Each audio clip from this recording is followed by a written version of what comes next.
तक कराना पड़ेगा हमें, या तो आप 20 तारीख से पहले आ जाओ। अच्छा 20 तारीख से पहले तो हाँ। देखते हैं, अभी मैं आपको बताती हूँ ना। हाँ जी, हाँ जी। अच्छे से हो गया ना सारा काम? हाँ बिल्कुल अच्छे से हो गया। ठीक है, तो मैं ऐसे बोल रही थी ना, आप मुझे वीडियो भी भेज दो। ठीक है भेज दूँगा। भैया आपके आने पे होगा सारा काम।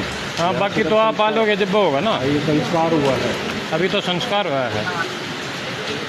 अभी और कितना टाइम लगेगा? तो हम लोग भी क्या खाएंगे और नाइट चूल्हा जलाएंगे? नहीं अभी तो है ना कि किसी को नहीं दे दी। लगे रहो दिलदार।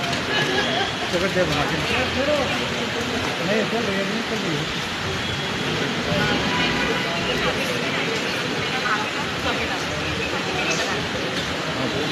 बस 10-15 मिनट में हो जाएंगे। हाँ हाँ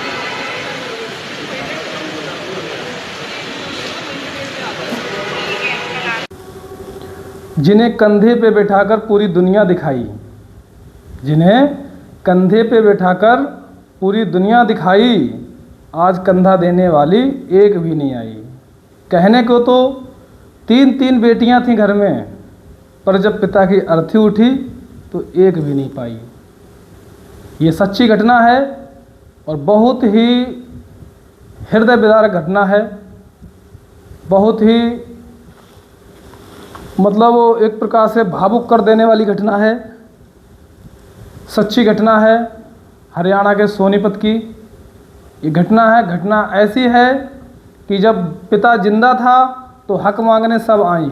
जब पिता जिंदा था तो हक मांगने सब आई। जब पिता की अर्थी उठी तो कोई कंधा देने भी नहीं आई, रिश्ता निभाने भी नहीं आई। मैं आज एक ऐसी सच्ची घटना को कहानी के तौर पर आप लोगों के बीच रखने जा रहा हूं कि आपने ये तो सुना होगा, आपने ये सुना होगा कि माता पिता की परवरिश लड़के कम करते हैं, लड़कियां एक आवाज़ पर आ जाती हैं। ठीक मैं उसी प्रकार से आज उन 3 बहनों की कहानी, 3 बहनों की सच्चाई, 3 बेटियों की सच्चाई आपके सामने अपने YouTube चैनल के माध्यम से लाए हैं, जो आप सुनेंगे खुद को रोक नहीं पाएंगे, भावुक हो जाएंगे। और बहुत ही भावुक ये घटना है हरियाणा के सोनीपत की, जहां पर एक कपड़ा व्यापारी, बहुत बड़े व्यापारी, मुंबई के मूल निवासी, मुंबई के रहने वाले एक कपड़ा व्यापारी शिवचरण उर्फ राम रतन गुप्ता जी, इनकी 3 पुत्रियां थीं। तीनों पुत्रियां बहुत पढ़ी लिखी थीं, बहुत योग्य थीं। क्यों योग्य थीं? क्योंकि गुप्ता जी ने जो उन्होंने कपड़ा का व्यापार करके एक साम्राज्य खड़ा किया था, करोड़ों रुपए कमाए थे, सारा रुपए उन बेटियों पे खर्च कर दिया। और जिसका परिणाम ये हुआ कि वो बेटियां उसी बाप के पैसे की दम पर तीनों सफल हुईं। तीनों ने पढ़ाई की और पढ़ाई करने के बाद तीनों टीचर बनी, अध्यापक बनी। और अध्यापक बनने के बाद कोई नेपाल चली गई, कोई उत्तर प्रदेश के आजमगढ़ में रहने लगी, तो एक महाराष्ट्र मुंबई में रहने लगी। ये घटना है 4 अगस्त 2026 दिन मंगलवार रात्रि के 3:30 बजे। कौन सी जगह है? वो जगह है वृद्धा आश्रम। तीनों सफल हुई। सफल होने के बाद तीनों की शादी कर दी। तीनों की शादी के बाद शिवचरण गुप्ता जी और उनकी पत्नी मीना गुप्ता जी दोनों घर में रहने लगी। बुजुर्ग हो गई, बीमार रहने लगी, परेशान होने लगी। कोई देखने वाला नहीं था, बेटा कोई था नहीं, तो उन्होंने वृद्धा आश्रम की शरण ली। वृद्धा आश्रम की शरण ली। वृद्धा आश्रम हरियाणा के सोनीपत में अपना वृद्धा आश्रम था। इसका नाम जो था वो अपना घर आश्रम, जिसमें पिछले 3 वर्षों से 2023 से ये सोनीपत के एक वृद्धाश्रम में रह रहे थे।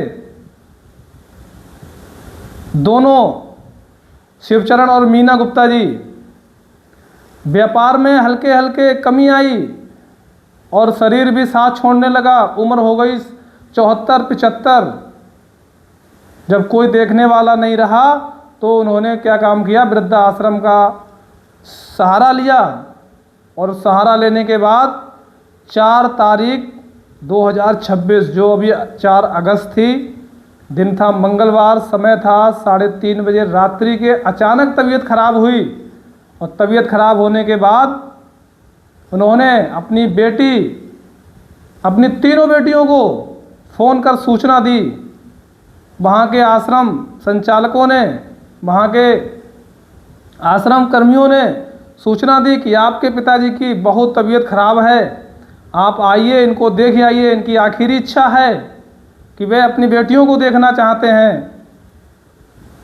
लेकिन किसी बेटी ने हाँ नहीं किया। सभी ने यही हवाला दे दिया कि मैं बहुत दूर हूँ, दूरी ज़्यादा है, समय है मेरे पास कम है, समय है नहीं, जिसके कारण मैं अपना घर छोड़कर नहीं आ सकती। ये शब्द जब वहाँ के संचालकों ने सुने और यही बात उन्होंने अपने वृद्धाश्रम में जो रह रहे शिवचरण जी के लिए बताई, तो शिवचरण जी ने ये शब्द सुनकर भावुक हुए। और भावुक होने के बाद 4 अगस्त 2026 रात्रि 3:30 बजे अपना दम तोड़ दिया और स्वर्गवास हो गए। लेकिन मृत्यु से पहले उन्होंने एक वचन दिया था। मृत्यु से पहले उन्होंने कहा था कि हमारे मृत शरीर से आप नेत्र दान कर दीजिएगा। नेत्र हमारे ज़रूर जो प्रक्रिया के तहत निकाले जाते हैं, तो नेत्र दान कर दीजिएगा। बाकी मैं अपना पूरा शरीर दान में देना चाहता हूँ। लेकिन ये बात जब उन्होंने उन तीनों बेटियों को बताई, तो तीनों बेटियों ने कहा कि शरीर रहने दो, नेत्र दान कर दो, उनकी एक इच्छा पूरी कर दो। डॉक्टरों को बुलाया, पूरा पैनल आया और जिस प्रकार से प्रक्रिया के तहत नेत्रों का दान होता है, उन्होंने नेत्र दान किया। और नेत्र दान करने के बाद जब मामला पहुंचा उनके अंतिम संस्कार पे कि उनको अंतिम संस्कार दिया जाए, तो उन्होंने अंतिम संस्कार के समय उन्होंने पुनः बेटियों को फ़ोन किया। उनकी 3 बेटियां थीं।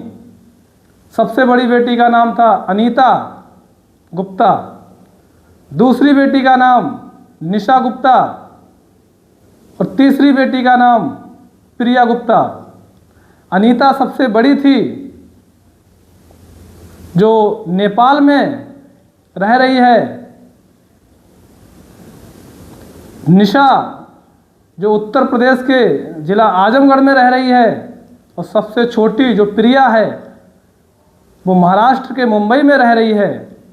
तीनों कामयाब हैं, तीनों अमीर पिता की औलाद हैं।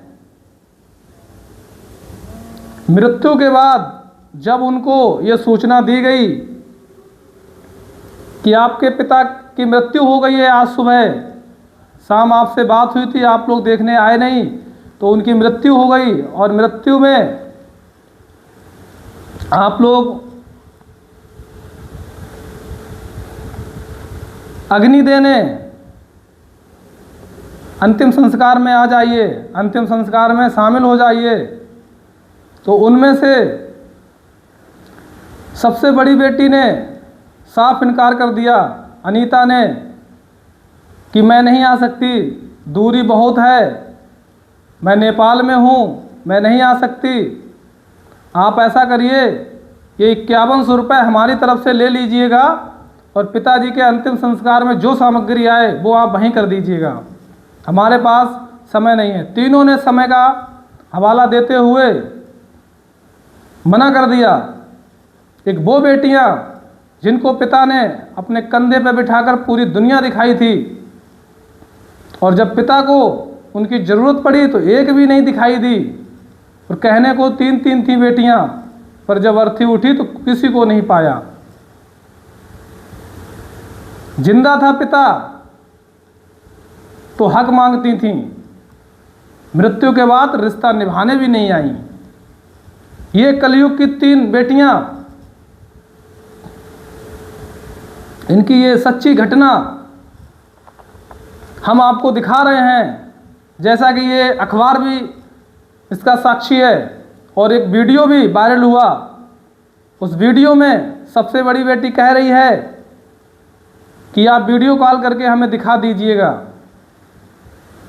आश्रम प्रशासन ने 5100 रुपये उस महिला से ले लिए, उस बेटी से ले लिए, बड़ी वाली से उसने दिए तो, लेकिन हद तब हो गई जब अंतिम संस्कार के बाद, और हद तब हो गई जब अंतिम संस्कार के समय वीडियो कॉल पर लड़की कह रही है कि भाई कितना समय लग रहा है, बताइए जल्दी, मेरे पास थोड़ा समय कम है।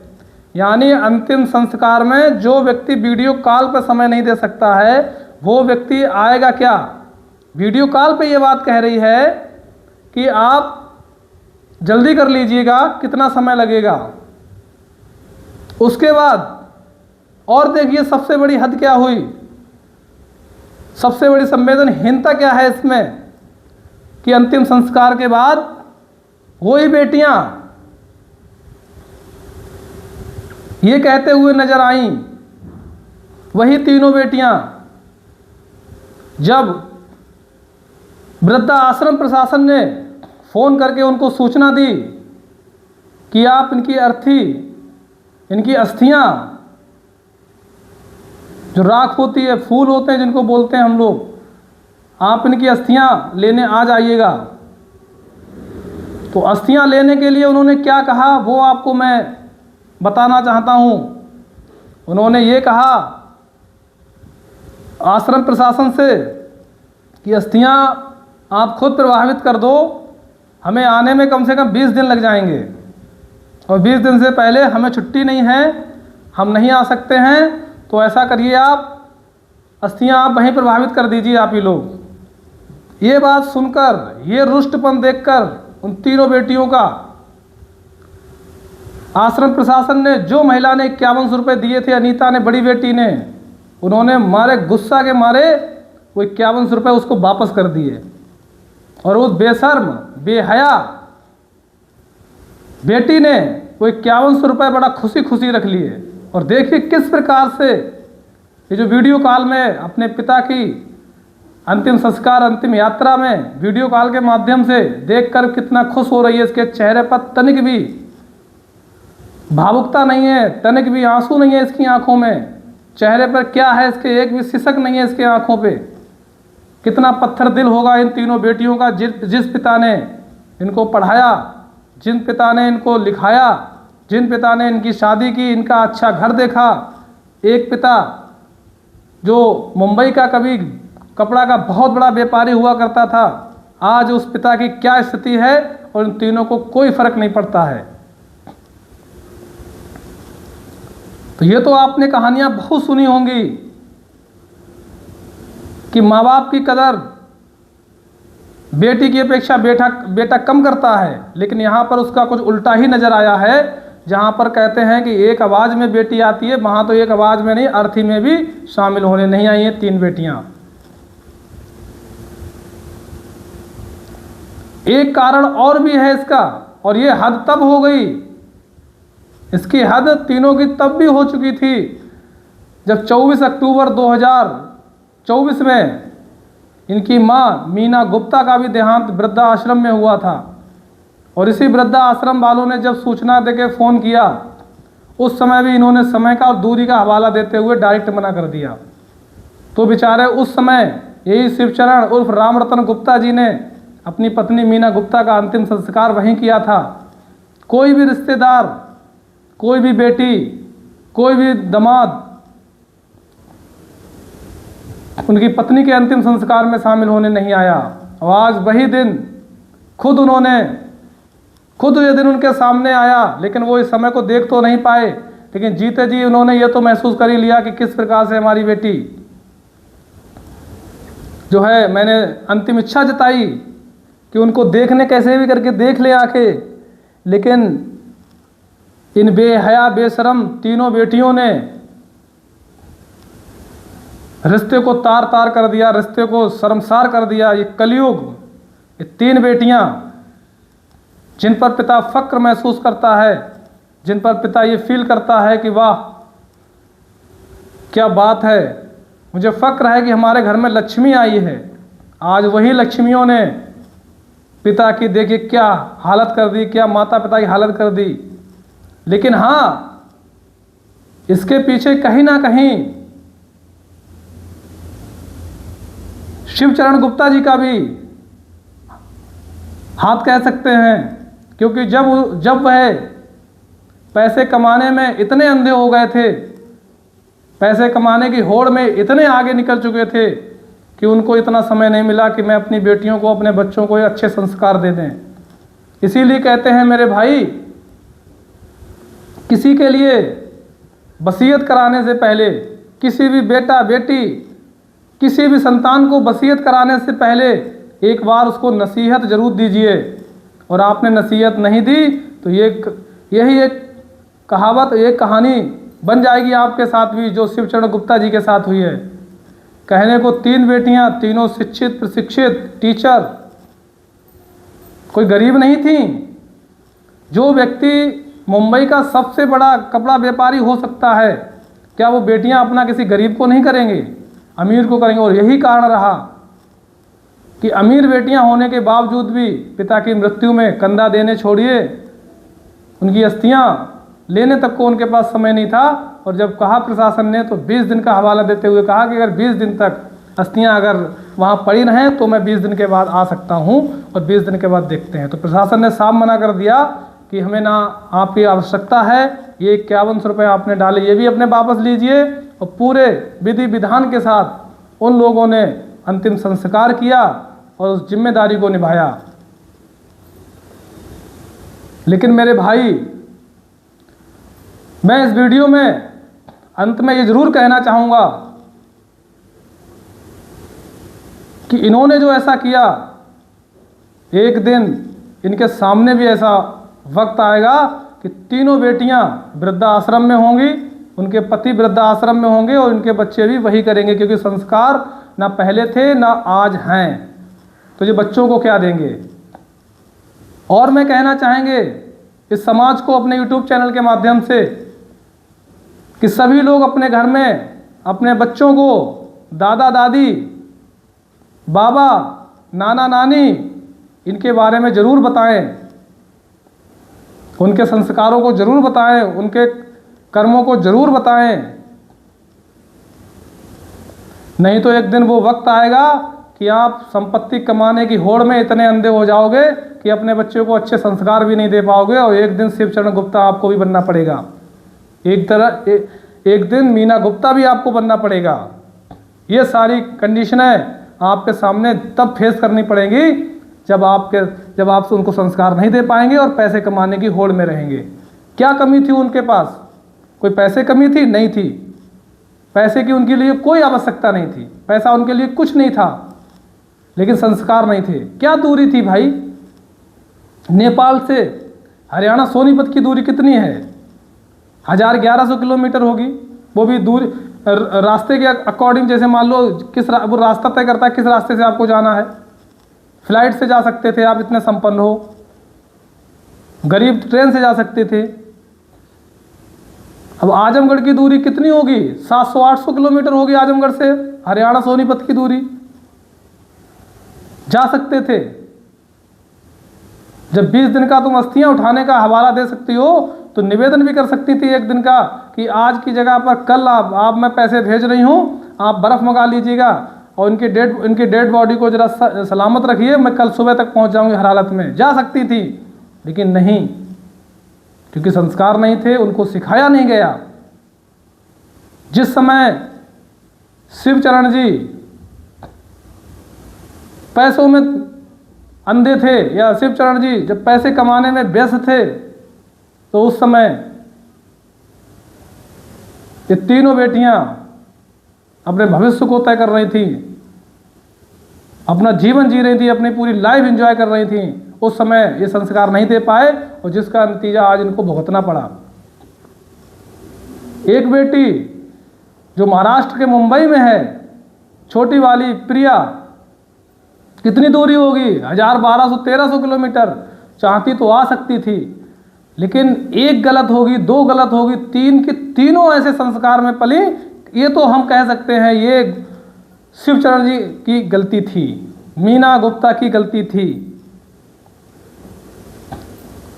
औलाद को पैदा कर देना ही बहुत बड़ी उपलब्धि नहीं है, उसका भरण पोषण, उसका लालन पालन, उसको संस्कार देना, ये सबसे बड़ी बात है। आपका धन रखा रह जाएगा अगर संस्कारी औलाद नहीं है।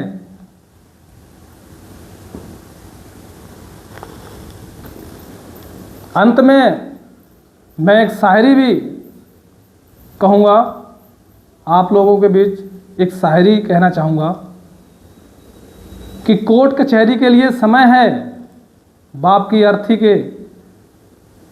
की अर्थी उठाने के लिए समय नहीं। बेटी कहलाना आसान है, पर बेटी का रिश्ता निभाना आसान नहीं। पुनः कहना चाहूँगा इसी में मैं कि कोर्ट कचहरी के लिए समय काफ़ी है आपके पास,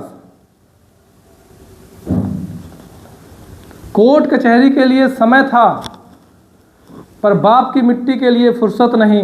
बेटी कहलाना तो आसान है, बेटी का धर्म निभाना आसान नहीं, बहुत मुश्किल है।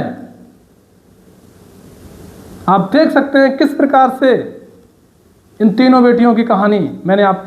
आइए अब हम इसी के साथ आपको उनकी जुबानी सुनाते हैं जिन्होंने शिवचरण गुप्ता जी का अंतिम संस्कार किया पूरे विधि विधान से, और क्या कहानी थी और क्या लड़कियों का कैसा व्यवहार था, ये पूरी जुबानी वहाँ के वृद्धा आश्रम के प्रशासन से सुनिए। सबसे पहले तो ये कहूँगा कि देखो, मानवता को शर्मसार करने वाली हमारी सोनीपत में ये घटना घटित हुई है।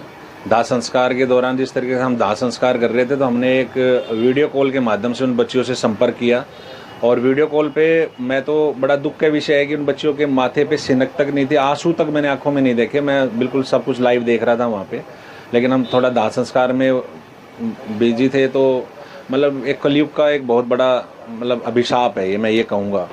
और अस्थियाँ हमने उन्होंने जो कहा है वो वीडियो कॉल्स के अंदर भी दिखाई दे रहा है कि एक बेटी का ये बोलना कि जब बाप की चिता सामने जल रही हो, कि ये बोलना कि कितनी देर लगेगी। तो आप मानिए कि जब हम सारी क्रिया करने लग रहे हैं, तो बच्चियों का ये बोलना कि कितनी देर लगेगी, ये मतलब एक बहुत बड़ी क्रूरता है। मतलब मैं तो भावुक इन बातों। जिस तरीके से आनंद जी ने बताया कि उन बच्चियों ने 5100 रुपये उनको दाह संस्कार के लिए दिए थे, लेकिन जब समाज मिलके सारी चीज़ें कर रहा था, तो आनंद जी ने हमें अभी बताया है कि वो उन्होंने वापस कर दिए थे बच्चियों को। उन्होंने बोला है बिल्कुल कि जब समाज दाह संस्कार कर रहा है तो मैं 5100 रुपये का क्या करूँगा, इन्होंने बताया। जी बिल्कुल, जिस तरीके से ये परम सौभाग्य भगवान हमें देता है कि हम हर महीने की 1 तारीख को सेफ इंडिया फाउंडेशन के बैनर के नीचे, हमारी जो संस्था है उसके नीचे जब हम अस्थियों का विसर्जन करने के हरिद्वार जाते हैं, तो इसकी भी विसर्जन करने के हमें सौभाग्य मिलेगा और हम इसकी अस्थियों को विसर्जन करने जाएंगे। मैं एक बात जरूर बता दूं कि वीडियो कॉल के दौरान उन बच्चियों को हमने ये भी कहा था, जिस टाइम पे दाह संस्कार की क्रिया पूरी हुई थी, कि बेटा ये जो अस्थियां हैं ये आप लेने आएंगे। तो बच्चियों की उसके प्रति भी टिप्पणी जो थी कि हमें 20-25 दिन लग जाएंगे, तो मैंने उनको खुद कहा था कि बेटा हम अस्थियों के लिए 20-25 दिन वेट नहीं करेंगे, तो आप अगर जल्दी आगे ले जाएंगे तो थोड़ा सा क्रिया के लिए ठीक रहता है। तो उन बच्चियों ने साफ मना कर दिया कि जी हम इतनी दूर से आ नहीं सकते, आपने जो करना है जैसे करना है आप अपने तरीके से विधि विधान से कर लीजिए। तो हमने उसको विधि विधान से करने की प्रक्रियाएं अपनी स्टार्ट की हैं। हाँ बिल्कुल, उसके बाद भी आनंद जी की बात हुई है बेटियों से। और देखिए, जिस बच्ची ने जीते जी कुछ नहीं किया और मरने के बाद तो कोई टिप्पणी कुछ भी करता रहे, तो मैं कहूँगा कि ये तो एक अभिशाप है। कहते हैं ना कि आप वसीयत बच्चों के नाम करने से पहले नसीहत दे दें तो ज़्यादा अच्छा रहेगा। तो मुझे लगता है कि बच्चों में संस्कार डालने की आज के समाज में बहुत ज़रूरत है। ये श्रवण का देश है, जहाँ पर श्रवण ने अपने माँ बाप को चारों धामों की पूरी उसकी यात्रा करवाई। और ये वही देश है हिंदुस्तान जिसको हम आध्यात्मिक गुरु या विश्व गुरु इसलिए कहते हैं कि यहाँ पर संस्कारों की मिट्टी है। और आज की पीढ़ी से ये समझा जा सकता है कि आजकल जो आज की पीढ़ी है वो मोबाइल में, इंटरनेट में, सोशल मीडिया में उलझी हुई, रील में उलझी हुई। लेकिन जो बुजुर्ग थे, इनकी बेटियां तो उम्र दराज हैं, बड़ी उम्र की हैं, नेपाल में रहती हैं, बॉम्बे में रहती हैं, उत्तर प्रदेश में रहती हैं, उनसे इस प्रकार के व्यवहार की अपेक्षा नहीं थी। अब ऐसा भी लग रहा है कि ये केवल इनकी बात नहीं है कि इस बुजुर्ग के साथ हुआ। यहाँ पर वृद्धाश्रम में कितने लोग यहाँ पर बैठे हैं, और वेस्टर्न कंट्रीज की तरह भारत में वृद्धाश्रमों की संख्या बढ़ती जा रही है। इसका मतलब ये है कि जो जिन बच्चों को इतने लाड प्यार से अपना खून पिलाकर जिनको हम पालते हैं, वो अगर जब हम लोग बीमार होते हैं या इस प्रकार की स्टेज में आते हैं, बुजुर्ग होते हैं, तो हमारी देखभाल नहीं करते, तो मुझे लगता है कि हमारी सोसाइटी एक दूसरी दिशा में जा रही है। हम बहुत मेटेरियलिस्टिक, भौतिकवादी होते जा रहे हैं।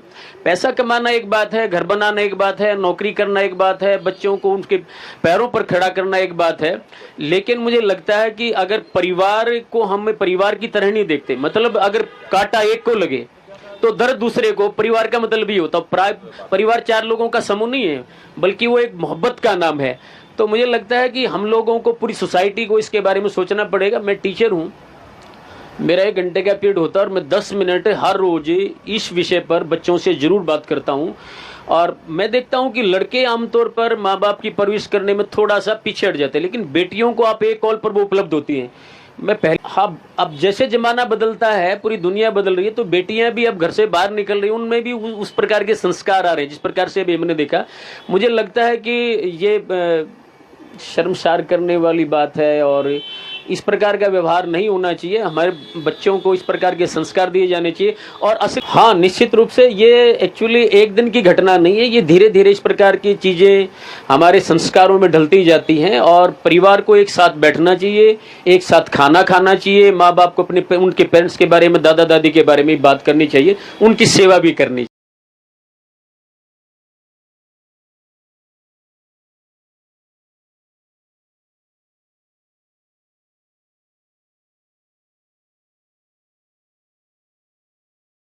परवीन जी ने और ससोदिया जी ने सारी बातें आपसे बता दी हैं।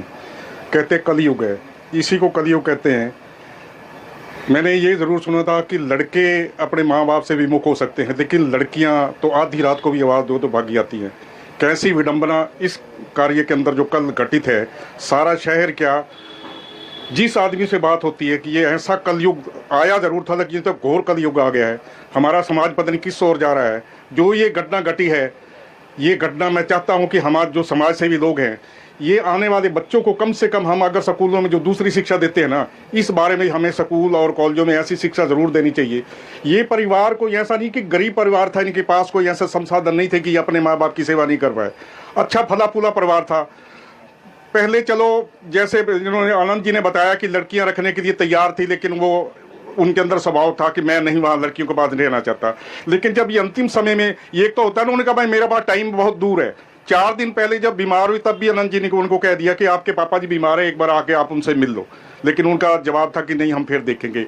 अब अस्थियां विसर्जन की बात आई है, हम हर तारीख को जैसे बताया कि हम जाते हैं, उनसे ये भी कहा गया कि हम हर 1 तारीख को अस्थियां विसर्जन के लिए जाते हैं, तो कृपया आप भी आ जाइए। तो उनका इसमें भी नाह का जवाब था, जो बड़ा अफसोस।